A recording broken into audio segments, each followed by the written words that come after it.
আমাদের নবী সাল্লাল্লাহু আলাইহি ওয়াসাল্লাম তো 1 মাস শান্তিতে ঘুমানো নাই নবী হওয়ার পরে।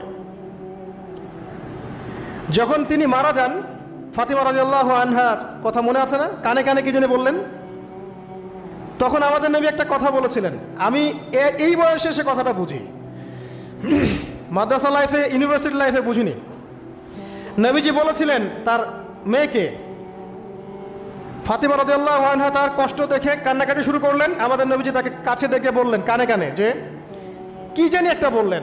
তারপর ফাতিমা রাদিয়াল্লাহু আনহা চুপ করে গেলেন।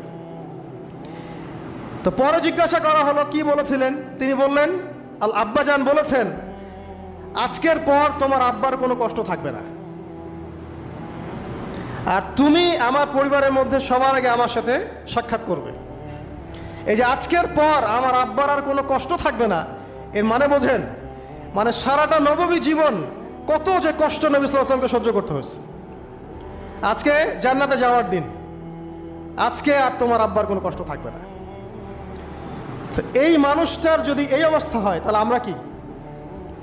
আল্লাহ পাক সেই মানুষটাকে এই সূরা দুটো শোনাচ্ছেন, আমি কি তোমাকে এতিম পাই নাই, তোমাকে পথভ্রষ্ট পাই নাই, হেদায়েত দেই নাই, ভরণ পোষণ করিনি, আমি আল্লাহ তোমাকে ছেড়ে দেই নাই, শীঘ্রই তোমাকে দান করব, হ্যাঁ তোমার বোঝাকে আমি হালকা করিনি। ফাইন্না মাআল উসরি ইউসরা, ইন্না মাআল ইউসরি ইউসরা,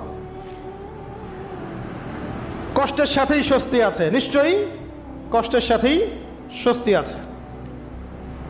ফাইদা ফারাগতা ফানসাব ওয়া ইলা রাব্বিকা ফারগাব, যখন তুমি অবসর পাবে তখন তোমার রবের দিকে একনিষ্ঠ হও। এটাই বলতে যাচ্ছি আমি আপনাদেরকে, যে আমাদের উচিত শুধু আল্লাহর দিকে একনিষ্ঠ হওয়া, দুনিয়াকে ভালো না বাসা, কিচ্ছু না দুনিয়াটা। আমার চেয়ে ভালো আপনারা এটা জানেন না, কিচ্ছু না দুনিয়াটা, মানে মুহূর্তে ডিজাস্টার হয়ে যেতে পারে। আর যাদেরকে নিয়ে এই দুনিয়া, আমাদের মা বাবা ভাই বোন আত্মীয় স্বজন স্ত্রী সন্তান, এরা সবাই যে যার হক চাচ্ছে, তাদের হক দিয়ে দেন, আপনি খুব ভালো, দিতে পারবেন না আপনি ভালো না। সারাটা জীবন করতে থাকেন, দেখবেন একদিন দিতে পারেন নাই, সে আপনাকে চিনবে না। নবী সাল্লাল্লাহু আলাইহি ওয়াসাল্লাম বলেননি এই কথাগুলো? জাহান্নামে যাওয়ার কারণ এগুলো উল্লেখ করেন নাই?